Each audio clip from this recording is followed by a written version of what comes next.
not one that I taught, one that I attended. It was a great training. It was 2.5 weeks long. It was uplifting. Really enjoyed it. Made great connections with the other students.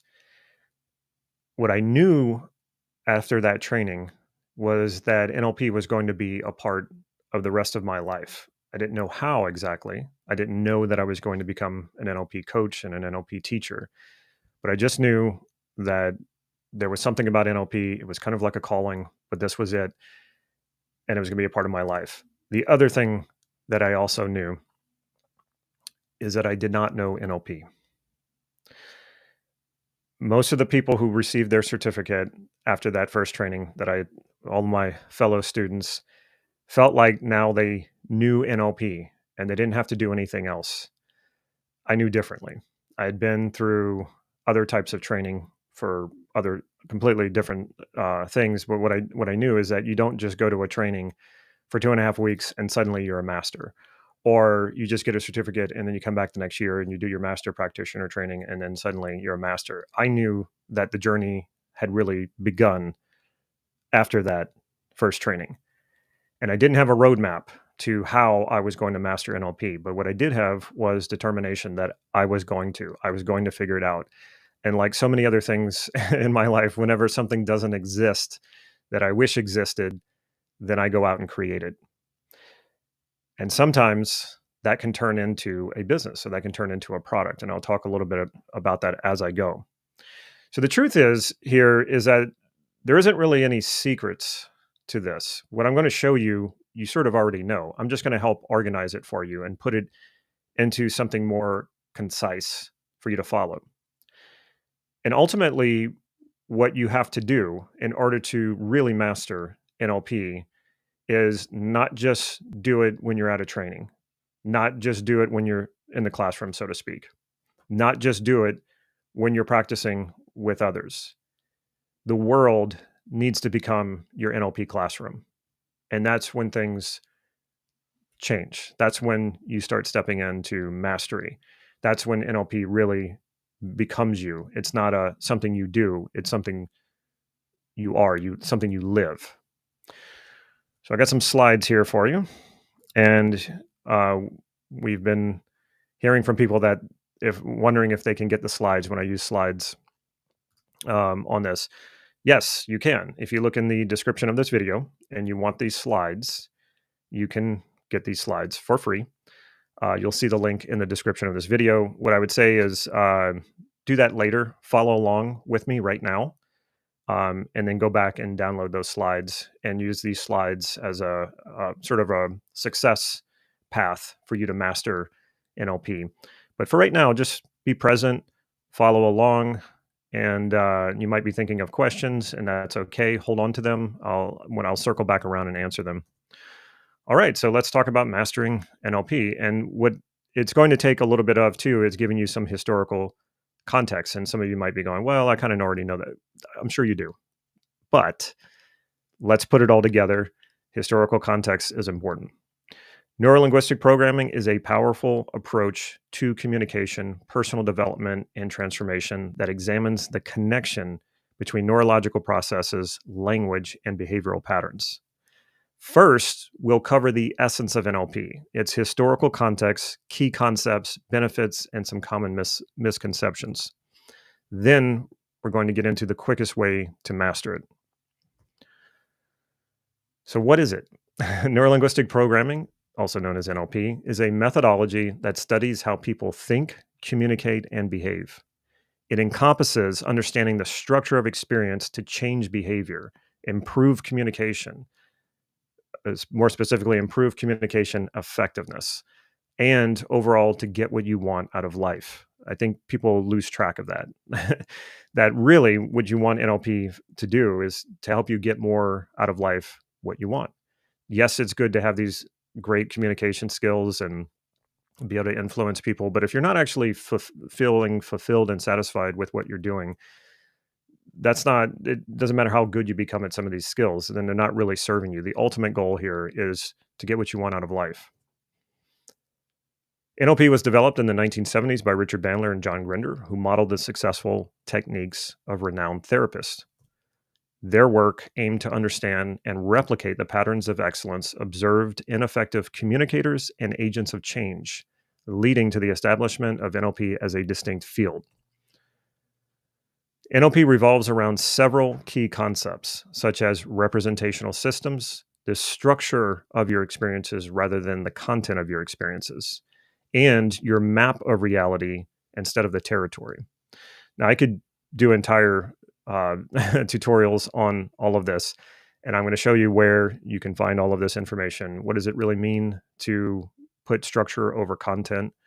And what is the map of reality versus the territory? These are things, like I said, we could drill down on for hours and hours and hours, and I have already done that, and I'll show you where you can find that information.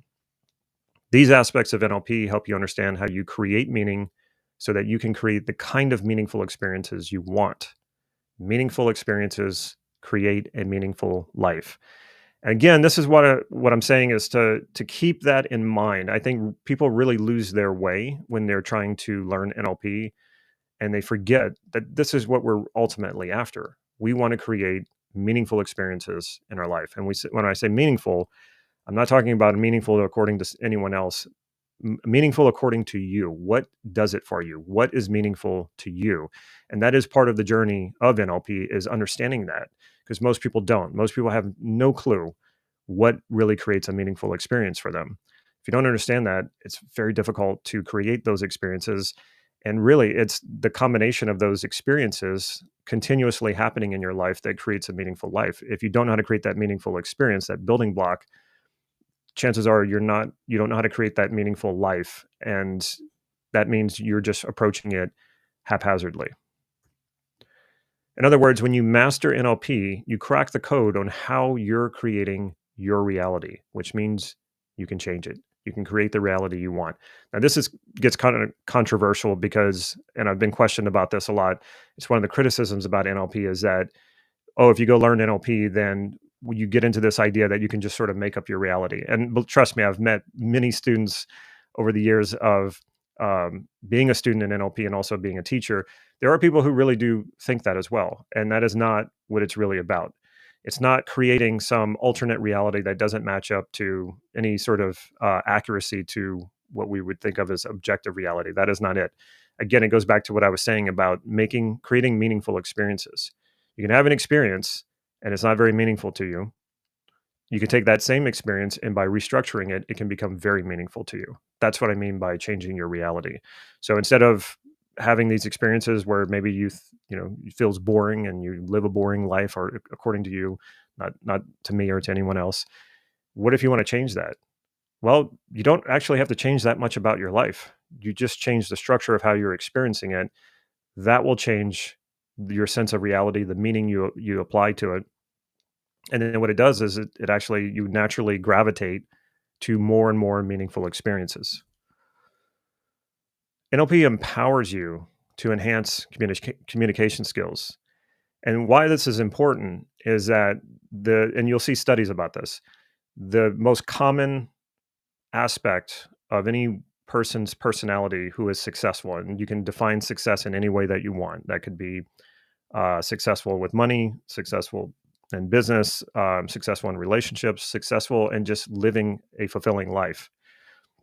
The number one commonality among successful people is their ability to communicate. Communication is so important, and not just in communicating what you want and being a leader in that regard, or being influential with other people so that they help you get what you want.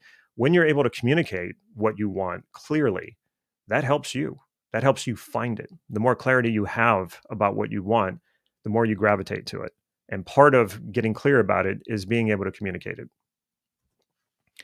The techniques you learn in NLP creates the difference that makes a difference when it comes to your success and the fulfillment you experience when you succeed. I know plenty of people, because I coach a lot of them, who are very successful. They're successful on paper, but they don't feel successful. A lot of them come to me who are experiencing imposter syndrome. Very successful. They have the bank account to show it, the great career to show it, the wife, the kids, the big house, and yet they feel like it's not real. They feel like an imposter.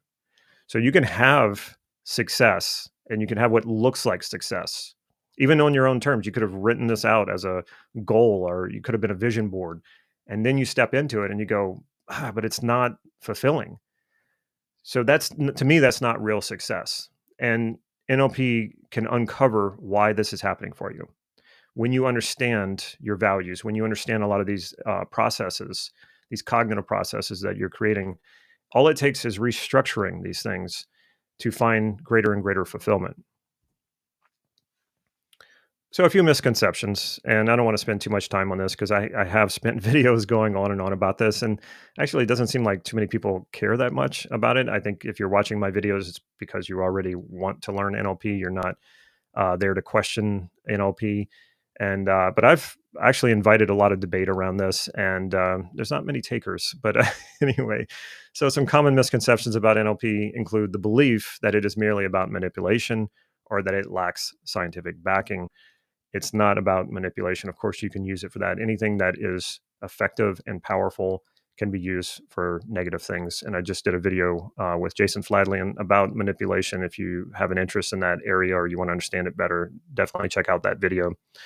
And then the scientific backing part, this is something that comes up over and over again. Yes, there have been studies that show NLP is effective. Yes, there have been studies that have shown that NLP or didn't have the effect that it was supposed to have. What NLP does is it draws on science. It is a technology that draws on science. It is not a science itself. But again, this is another rabbit hole we could go down. NLP draws from modeling various outliers of excellence to facilitate genuine change and personal development with an emphasis on results and outcomes. And this is why the NLP is not, it's not about trying to prove it scientifically. We're not trying to find empirical evidence. What I want to do is I want to look at models that already exist in NLP, go use those models to create the kind of change that I want, to create the sort of excellence that I want, because these models are based on people who had achieved some sort of excellence, usually outliers, people who were sort of unique and untouchable. And does it give me the results and the outcomes that I want?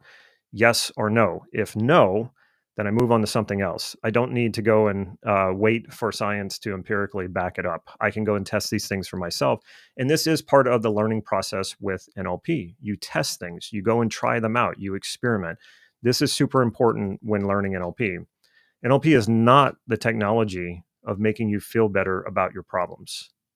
It's the technology of personal solutions. It's the study of excellence, however you define excellence for yourself. If you come into NLP because you don't really want to change, you want to just feel better about your problems, NLP is not the right thing for you. When you get into NLP, it's because you are willing to change. Now, there's plenty of people who get into NLP because they want to change other people. They want to influence, maybe even manipulate other people. And you're really missing the boat if that's all you do with it. And then also if you do go down that route, and that's kind of where I started in NLP, but what I found was I started to connect with people better. And that was more important to me than just getting them to do what I wanted them to do. And then I started realizing there was so much more to NLP, so much more that can improve oneself. So if you're not getting into this with the idea that you're actually trying to improve your life and improve yourself by changing, and that you want to stay just the same and you want everybody else to change for you, you want the world to change for you, not really going to happen. And it's not just about NLP not being the right thing for you. I don't think anything is the right thing for you if that's your attitude. All right. No two NLP journeys are alike. So be very careful when comparing yourself to others. When we get into any sort of thing that we want to learn, and we're doing that with other students, or maybe we even have friends who are doing it with us, there's a tendency to compare ourselves to them, how fast they're moving as opposed to how fast I'm moving and all that. You don't want to do that. No two journeys are alike. They're going to look very, very different because we're very, very different. And NLP is a process model that we kind of overlook the content. We focus on the process. And so you're going to fill in the content. That's you, your personality, your experiences. And that's just going to look very different than other people. So be careful with comparing yourself. Get clear about your personal motivations and desired outcomes for learning NLP. This way, you can navigate your individualized learning path more effectively and achieve what you want. If you're going after what other people think is good or what they value, It's going to steer you away from your own path. Get clear about what you want. And even if you don't know that far in advance what you want, that's okay. Just what do you want like right now? You can just start with that. Understanding your intrinsic motivations, also known as intentions or values, is the first step to mastering NLP. Now, this is something I wish I understood much earlier on. I would say my path to getting good at NLP was actually pretty quick, but that was because I was practicing so much. But if I got into this, if I had tapped into this more, values and intentions, I would have moved even that much faster. So I'm giving you this piece of information. I've done so many videos on values.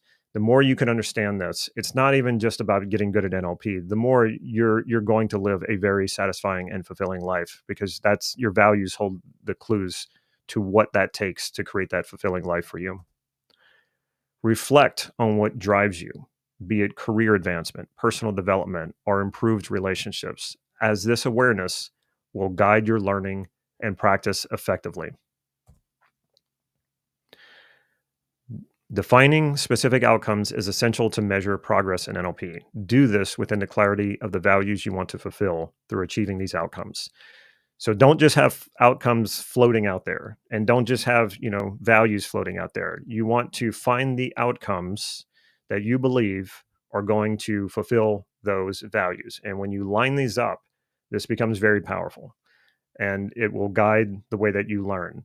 And everything else from that point is TOTE: test, operate, test, exit. And this is another concept you're going to see in NLP. It wasn't created by the founders of NLP. Unfortunately, I forgot the guy who created the TOTE: the test, operate, test, exit. So when you know what you want to achieve and you hypothesize that it's going to fulfill your values and your intentions, then you test, meaning you take an action, or you test to see where you are. And that the first test would be, where am I and where is my outcome?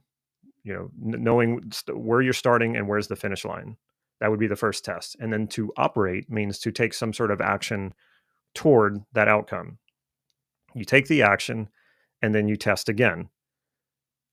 Did you achieve the outcome? Well, probably not just after one action. Then the other question would be, did you move closer to your outcome? If the answer is yes, you're probably moving in the right direction. So you operate again, and then you test again. You operate again, and you test again. When you achieve the outcome, then you exit. So one way that I can give you an analogy for that, you're hammering a nail. The outcome is to get the nail flush with the piece of wood once it's hammered in completely. Okay. So I look at the nail, put the nail on the wood. That's my first test. Okay. I know where I'm starting and I know where I want to get to. Operate. I'm hammering the nail into the piece of wood. I stop, test. I run my hand over the nail. It's not flush with the wood. So I operate again, and then I test again. And then if the nail is flush with the wood, then I exit. I move on to something else. I know that might sound overly simple, but it's amazing how when you apply this to what you're doing, especially when you know what you value and you know the outcome that you want, and you just think about it this way, you're going to operate, you're going to test, you're going to operate and test. And then when you finally get what you want, then you exit. Most people if they just applied this focus to what they're doing, they would complete the project or complete the outcome. Whereas most people do quit when they're going after something. They just kind of lose track of what they're doing. And this is a great way to help you focus on that. Understanding what you want to achieve with NLP is critical for focus. Most people desire a variety of benefits, but pinpointing a specific aim, such as better leadership skills, will streamline your approach and practice. Now, this doesn't mean that you exclude all the other stuff that you want. You want to keep those in the periphery. When you make a singular focus, though, and you make the changes that you need to make, and you change up your strategy, do whatever it is that you need to do, you will transform in that process. You will change in that process, and that change will generalize to other areas of your life. You have to just be confident that that's going to happen. For example, in addition to learning NLP, because I was curious about it, I wanted to learn NLP early on for the sake of learning NLP. I had that curiosity. But my primary outcome was fixing my insurance business. That's where I was when I first took my first NLP training. My insurance business was failing. And so I wanted to focus on that and become a better businessman. and make more money. And what ended up happening was I learned a lot of things, which eventually led me to many additional benefits, including the discovery of my calling and purpose to be a teacher. One of the discoveries I had, which didn't quite go the way that I thought it was, and this is the other thing too, and I'm going to talk about this later about being flexible and adaptable. You may come to the realization that the outcome you're aiming at is not the right outcome for you. What I realized is that my insurance business was making me absolutely miserable, and that really what I needed here was to do something else. At the same time, I was learning more and more about business, and I was becoming better at that. So then I thought, okay, well, I can combine what I'm learning in business off of something that it makes me miserable, and think about, what if I apply what I'm learning in business to something that I really enjoy doing? And that's when things really started to change. So it's a process, and you want to just trust that process. Basically, you have to start somewhere. And the more you can sort of single out that focus and really focus on that and go toward that, you're going to see that the benefits you're experiencing will spread out. They will generalize to other areas of your life. Discovering the hierarchy of your goals helps create a clear roadmap. While it's tempting to pursue multiple desires, choosing one or two key areas to focus on initially will facilitate deeper learning and provide clearer direction as you practice NLP. A lot of people just jump in NLP and they think about all the amazing benefits that they hear about with NLP, and they go at this in a very scattered way rather than having that singular unified direction. So again, I'm not saying don't keep those other goals in mind. And yes, of course, you can focus on more than one goal at a time. Just be very, very careful that you're not scattering yourself, that you're not stretching yourself too thin. I see a lot of people do this and they end up quitting even learning NLP because they feel like there's just too much to do. They get overwhelmed. So for me, it was fixing my insurance business, fixing my marriage, and eventually being happy rather than depressed, because I had fallen into depression twice. And that was part of what I wanted to fix in myself. Like I said, I realized two things. My insurance business was making me miserable, and so was my marriage. And so there was no fixing my insurance business, and there was no fixing my marriage. It's time to change. It's time to do something different. And up until that point, I was very afraid of doing either of those things, ditching either one of them. But once I realized that there was no good prognosis if I stuck with either one of them, or especially both, it was just going to make me miserable. So I needed to change. I needed to do things differently. And when I could see that, then I had the courage to move on. Commitment is essential to master NLP. True commitment is a transformation. How committed are you to learning NLP? It can't just be 90%, 95%. You need full 100% commitment. And there's a way, because that might seem really scary to commit to learning something that much. But here's how you want to think about it. Achieving desired outcomes requires persistence and dedication, as real change does not happen overnight. It is a continuous process of growth and self-improvement. Think of committing to learning NLP as a commitment to yourself, a commitment to your life. What else could be more powerful? What else could be more important? Your life is not a dress rehearsal. And this is so common when I see people are waiting, people are preparing. They're not actually living it and doing it.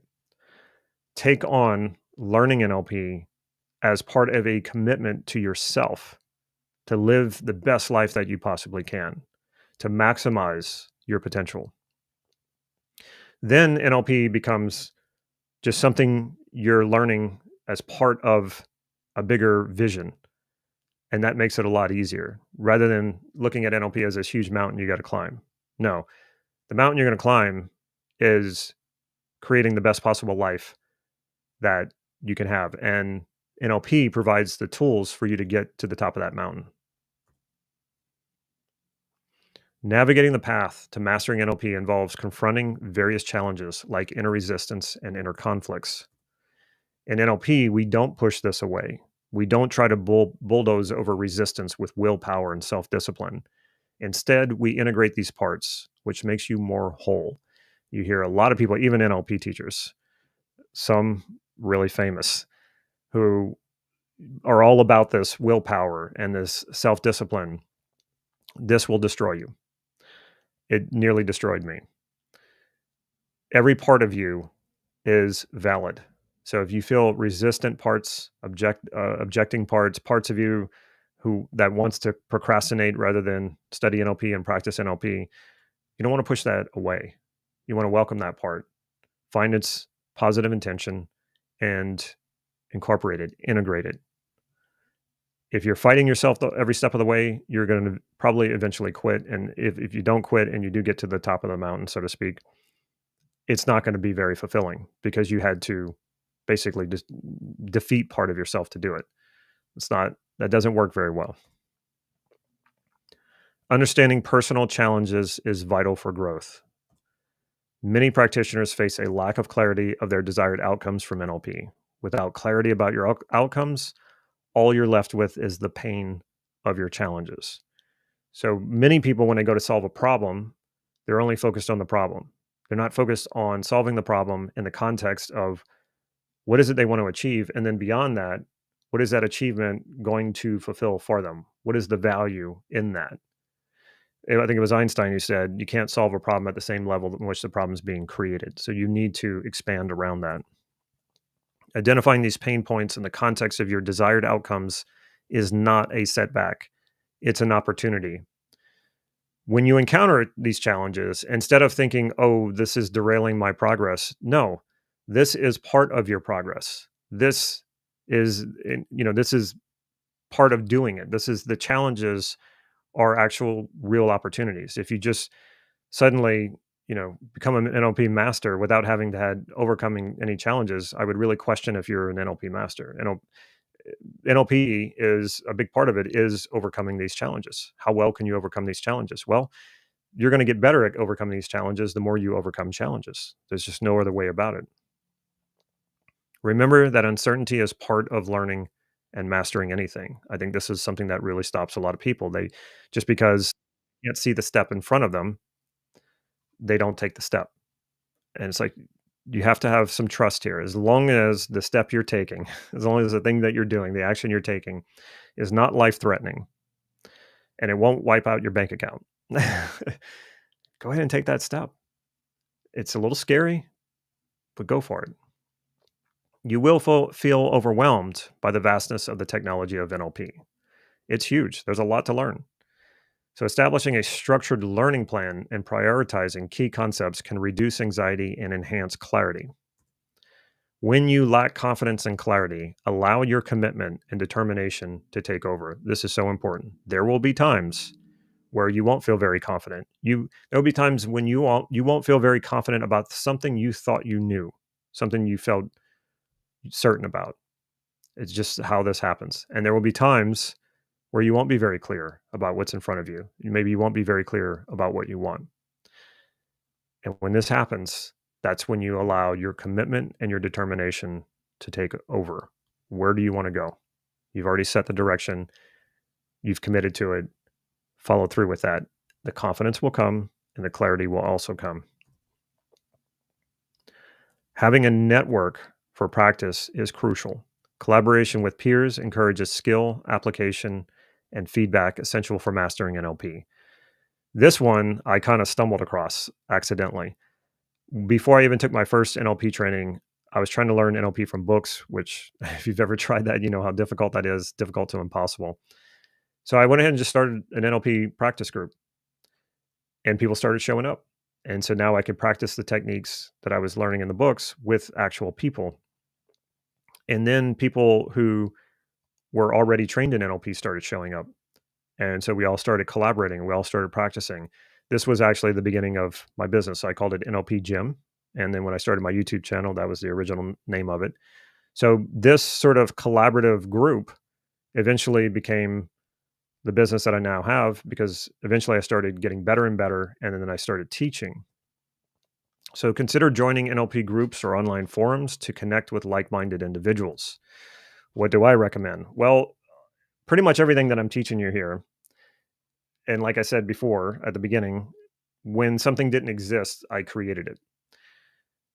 When I realized that practitioner trainings in the early days of NLP were 30 days long, and they're selling practitioner trainings as 3-day trainings these days. I knew something was not right.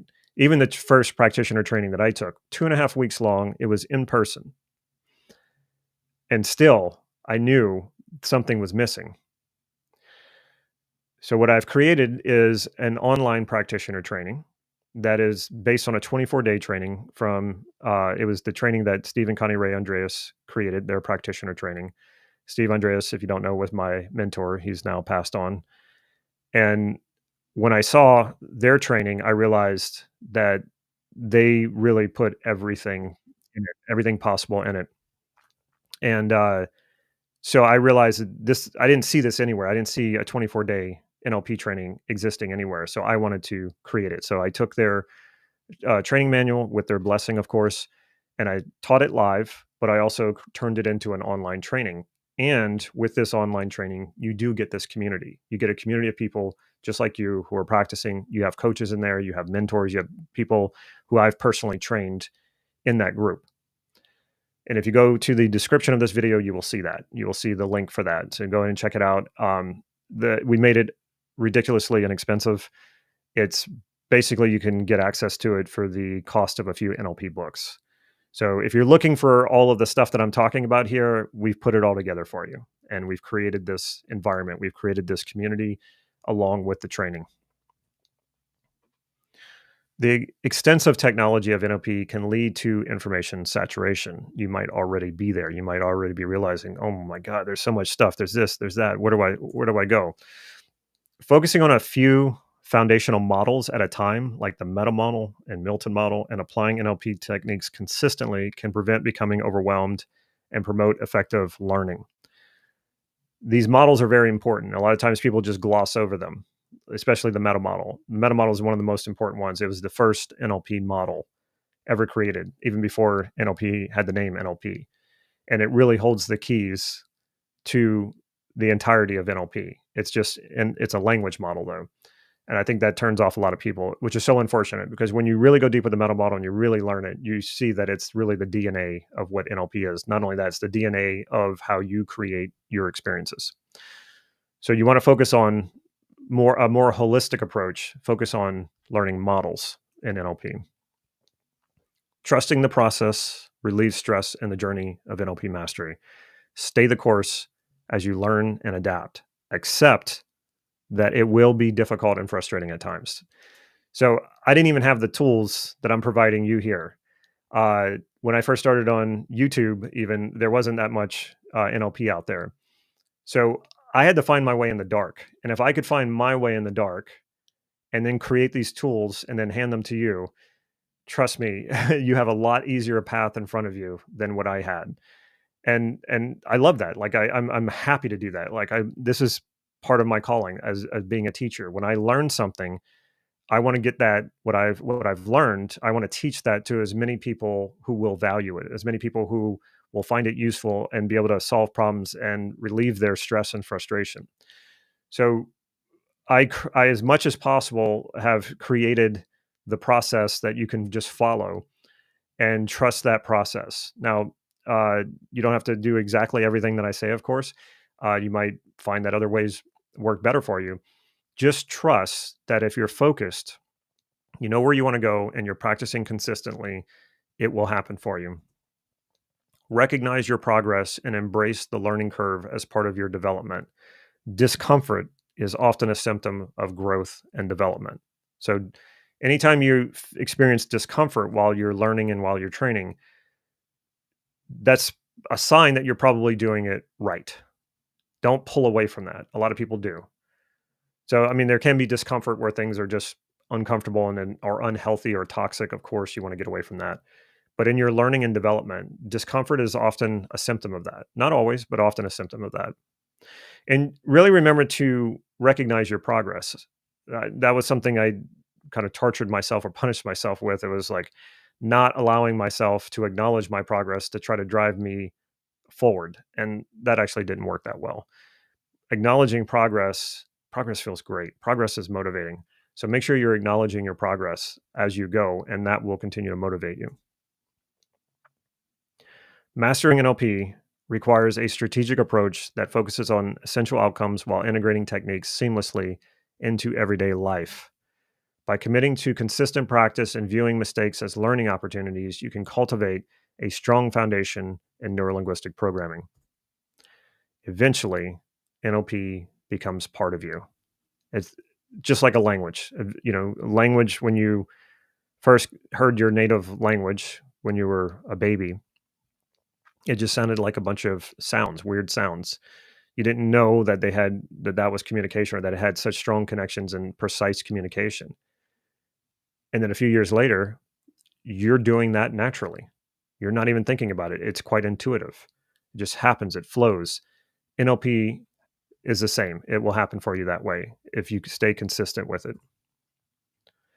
NLP was created from experimentation and a willingness to see beyond the limits of what most people are willing to accept and settle for. The more you take on a mindset of experimentation and flexibility, the faster you will master NLP. This is so, so important. Some people get so serious and focused about learning NLP, it becomes a very academic thing, like they want to pass a test. That's not the approach you want to take. When they were creating NLP, it was all about experimentation, not taking anything for granted, willingness to see things in a completely different way. And that was what created it. So when you go to learn NLP, the best way to approach it is with that same mindset. At the same time, remember to have fun when you practice. Be playful. It doesn't need to be all serious. This is crucial as well. When you watch, everybody acknowledges that children learn really fast. How do they learn so fast? They play. They play. And to watch a child not care if they make mistakes and just play, they learn so rapidly. You can see it happening. There's no reason why you shouldn't do the same thing with NLP. Just have fun with it. If you goof it up, it's okay. It's all practice. Like I said, the world becomes your classroom. It's not like you get one shot at something. You can get you have several tries. So be playful with it, enjoy it. And when you are playful with it and you enjoy it and you make it fun, you're going to be motivated to practice more and more and more because it's fun, right? But if you make it something more serious and very strict about it, it's going to feel like all the stuff that you don't want to do. And so that's why a lot of people procrastinate on it. So make it fun, and that's going to take some imagination. Approaching NLP as a comprehensive model shifts the focus from more technique acquisition to understanding broader principles that shape reality. This is a big problem that I noticed early on and I gave it a name, called it technique-itis. And when I started to see, and this is around the time that I was resource coaching for other NLP trainers, is the students just wanted to learn the next technique, the next technique, the next technique. And they weren't actually building any skill around any technique. Bruce Lee once said, "I don't fear the man who knows 10,000 different kicks. I fear the man who has practiced one kick 10,000 times." You want to take NLP as a comprehensive model that it's about the model. It's about a model of reality. The techniques are supportive of that model. And you really learn the model. It's hard to learn the model sort of directly. I mean, you can learn it in sort of an intellectual sense. But how you really learn the model is by experiencing the techniques. That means practicing the same technique over and over again until you have it as part of you. When I'm teaching coaches the self-concept model, sometimes they'll point out to me that I seem to have missed a step in one of the processes that I did. And I can actually a lot of times go back and say, well, no, I did include it. It was just you missed it because it was so embedded in what I was doing. And so that's what eventually happens with these techniques. You don't have to think out the process every single time. After a while, it just becomes how you communicate with people. And you'll get to the point where you can just have sort of normal everyday conversations with people, and actually you're using a process to move them to a better place. And you'll see it. And when it happens, it'll almost happen like you weren't even trying, which is an amazing experience. This perspective aids in internalizing NLP processes so that they become intuitive, similar to speaking your native language. Effective NLP mastery involves weaving techniques into daily routines. Practicing NLP during everyday interactions sharpens skills and helps you respond naturally, reinforcing the application of learned concepts in real life scenarios. This is one of the more difficult ones because we're so often in autopilot all day long, even when we're meeting people, or it could be friends or colleagues, or it could be clients. We're so in autopilot. And so to break that autopilot and remember to include NLP in your and just everything that you're doing, it's a little difficult because we have to kind of snap out of that trance of autopilot. But it can be done, and the more you do this, the more you make it a habit, it'll happen naturally. So don't just do NLP when you practice it. Make it a part of everything you do. Be creative and use your imagination. So just ask yourself, okay, well, I'm going to go wash the dishes. How could I incorporate this technique or this process that I've been learning into washing dishes? Something that simple. And maybe you don't come up with a really great, um, earth-shattering way to do that.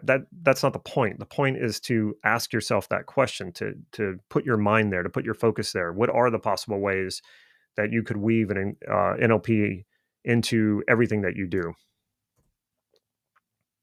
Consistent practice is vital in developing NLP skills. Regularly engaging with techniques and principles solidifies knowledge, enhances retention, and fosters a deeper connection with the material, leading to mastery over time.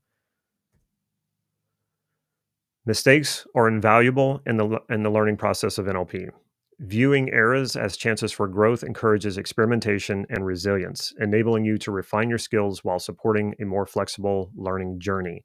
Embrace the mistakes. You're going to learn more from making mistakes than from getting it right from the start. And then you have to go, I don't know quite how I got that right. And then that creates a lot of insecurity about it. If you make a mistake and then you realize what happened and you correct it, you're going to have learned so much more from that than if you just got it right accidentally. The impediment to action advances action.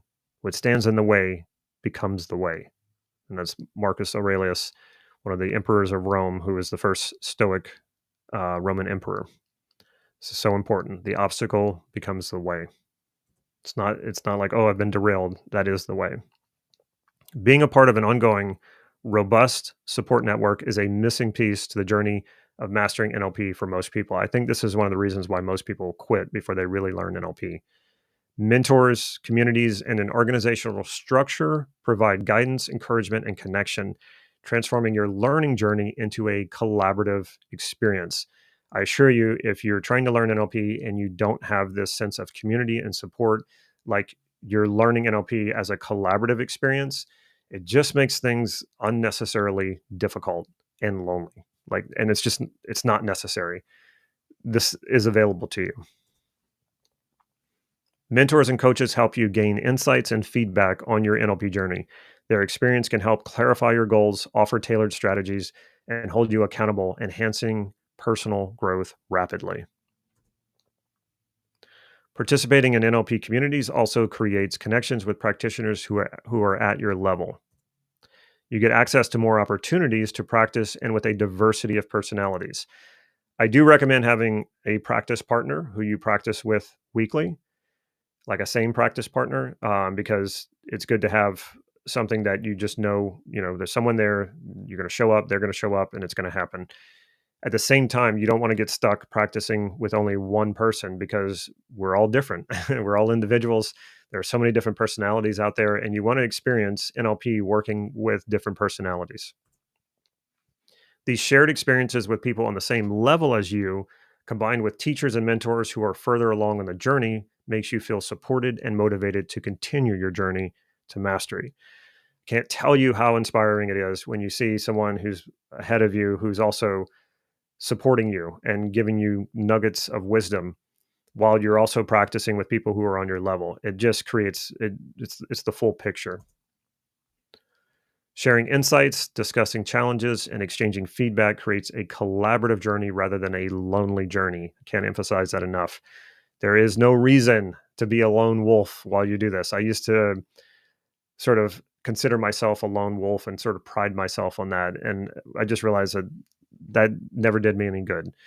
The more you can connect with people, the more you can work together with people, you will learn this so much faster and it'll be so much more enjoyable. Set yourself up for success by putting yourself in an environment that motivates and inspires continued growth in NLP. Online resources are the most accessible for mastering NLP. Online communities, webinars, and virtual training sessions offer the most cost effective and diverse educational materials, expert interviews, and practical exercises, enabling continuous learning. Just make sure that the source of information is real NLP. With no unified regulation over the field of neuro linguistic programming, this can be more difficult than you may think.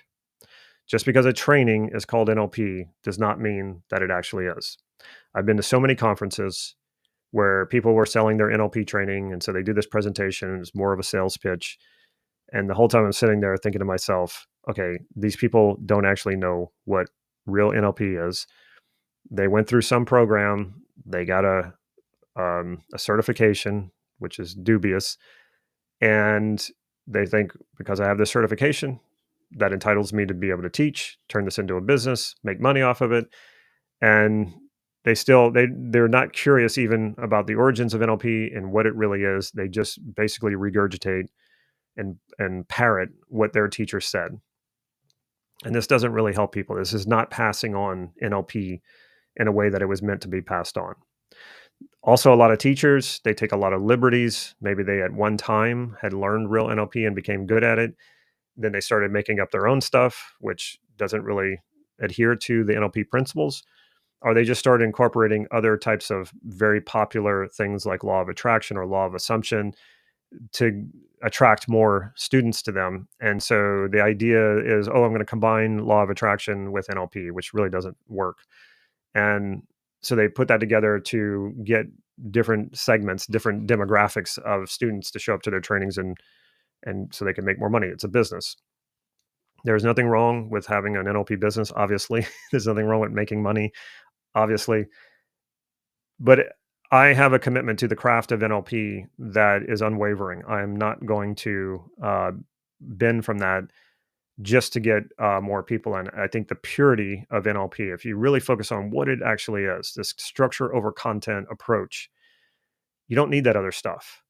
You really don't. And I'm not saying that there isn't other good models out there or other good things to learn from other than NLP. There absolutely is, and sometimes there's a good place to combine these two. I think Stoic philosophy fits really well with NLP. But I'm not going to teach an NLP program and call it NLP and really be teaching Stoicism. I think that's wrong. I think that's a misrepresentation. So I would not do that. But I could if I saw a really good connection there, and I'm telling you, okay, here's NLP and here's Stoicism and here's how it works. That's a completely different thing.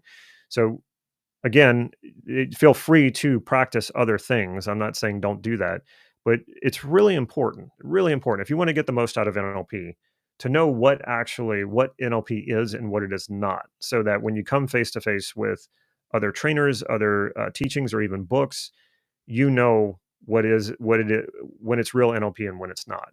Because the watered down stuff, it's just, I don't understand why people do it. The only reason why I think people do it is because they've never really truly understood what NLP is. Embrace a growth mindset and a mindset of resilience in the face of challenges.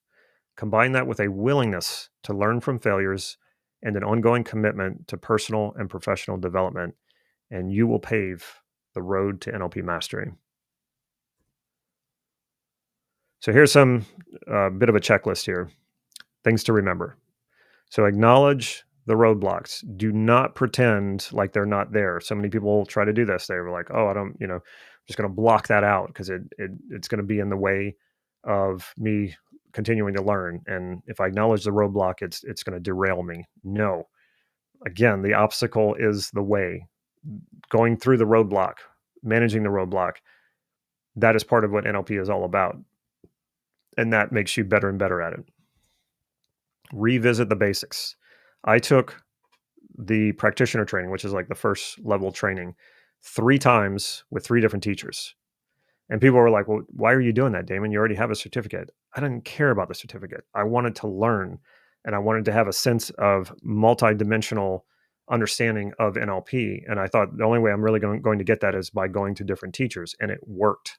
And in fact, it exposed what some of these teachers were. Some of these teachers were taking liberties, and it helped me understand what was NLP and what was not NLP. So keep coming back to the basics. Don't think because you've already learned what a meta model violation is that you don't need to go back and revisit that or practice it. The mastery is in the mastering the basics. If it's just up here, you haven't really mastered it. You have to practice it. It has to become second nature. So you're going to come back to the basics over and over again. Like musicians, they come back to the basics of whatever their instrument is and just practice that. So they really have it down. So make sure you keep coming back to that. Seek guidance.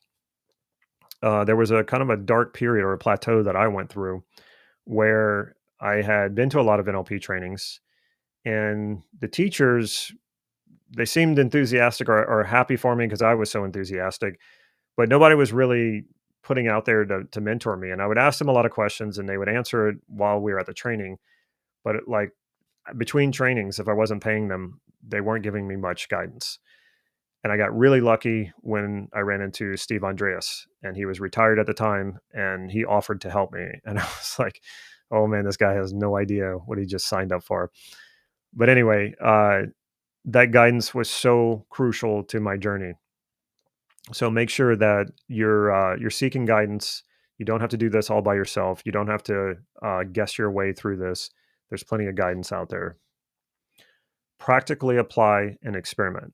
You cannot just read NLP books. You cannot just watch videos.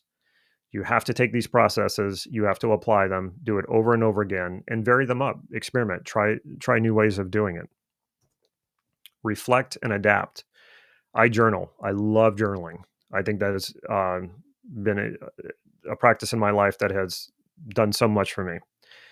One of the things I had when like I mentioned, where I finished my first practitioner training and I was like, okay, I don't really know NLP. Where do I go from here? Well, everything that I tried, I had a journal and I wrote it all down.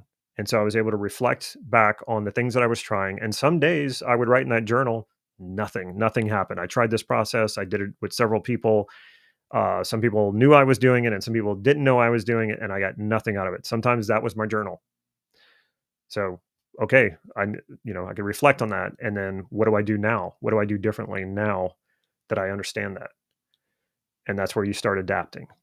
Journal is a great way to do that. It's not the only way, but that was the way that I used to really reflect and adapt. And just know that this is a continuing thing. You're going to continue to learn and continue to grow. And this is why I've always shied away from certifications. We're starting to do them now because people are asking for them. So I'm making sure that when we do a certification, that we're really testing people, because most institutes, I would say 99% of them, do not test people. They hand them a certificate for showing up. And sometimes you don't even have to show up. They'll hand your certificate just because you paid your money. And to add on to that story, that when I stepped out on that last day of training and I got my certification, I returned the following year for the master practitioner training. And about 70% of the students who went through practitioner training with me showed up for the master practitioner. And after a few days, they started coming up to me and saying, why are you so much better than the rest of us at NLP? We got the same certification that you did. And at first I was a little stumped. I was not sure why was I better? And I was like, let me think about that. And finally I said, did you practice? Did you practice at all over the entire year since you got that certificate? And every single one of them said no. And I was like, well, there's your answer. There's no mystery here. There's no secret here. If you don't practice, you're not going to become good at this. A certification means nothing. Your certification is your ability. Your certification is how skilled you are. That's your only real certification. And last but not least, be happy and enjoy the process. I tortured myself so many times unnecessarily when it came to learning almost anything. Thankfully, NLP was something I always really enjoyed. And so most of the time I really enjoyed it every step of the way of learning it. However, there were a few times where I sort of went off track and got too serious and got frustrated and thought maybe this isn't really working, or maybe I need to go do something else, or maybe it stopped working. And always what got me back on track was relax, just enjoy it. What if I just approach this and have fun with it? How would that go? And it always got me back on track. And that's really all you have to do. So, like I said, if you want those slides, you will find them in the description of this video. Just click that link and you can get a copy of the slides. And also, if you're interested in the training that I've created, supported by my team, who is absolutely amazing. I don't know where I would be without my team, which includes coaches who I've trained and certified. They're part of that community. The community is amazing. You put your questions in the community, you get them answered. I'm there. I'm active. I will answer your questions, and you also just get a variety of answers from different students, different coaches, and it's in that variety where really the true wisdom is. Like, what comes from me is only me, my wisdom, and my experiences. But when you get a compounding effect of people and their experiences and their wisdom, and you get all of that, that's where the true wisdom is.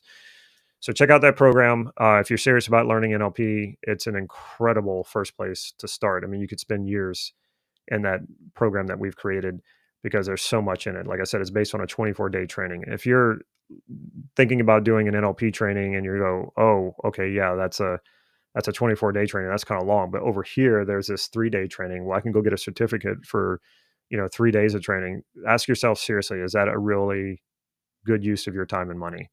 Do you really think you're going to learn in 3 days what would take at least 24 days to learn? No, no way. There is no way you can be an NLP practitioner in 3 days. There's just not. I would argue and debate anybody on that. It's just not possible. That's just a money making scheme. That's all that is. If they're saying you can be a practitioner in 3 days, there's just no way. All right, let me take a look at some of your questions here.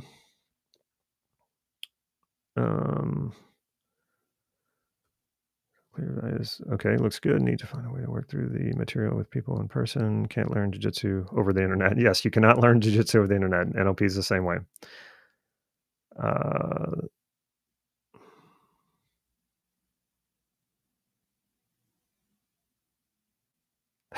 okay. Uh,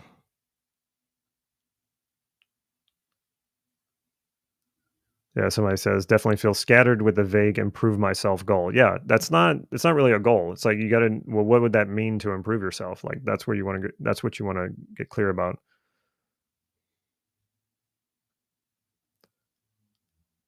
Uh,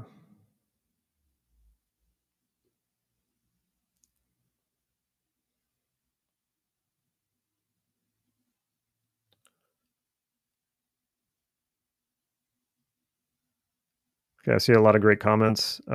Journal how? Journaling is just writing down your results, and you'll start to find your own structure. But it's that reflection back on, okay, here's what I did, here was my results. You'll start to find things there that you didn't notice, and that reflection will change you. Like it will have an effect on you. You just have to get started. Oh, thank you. So Mike D says Steve signed up for an authentic apprentice and fantastic torchbearer. Thankfully, thank you. Appreciate that. Let's see. What journal do you recommend? Morning pages. That's basically what I do is morning pages from the artist way, and then I kind of just from that point on have just kind of developed my own style of journaling. All right. Oh, you're very welcome. Um,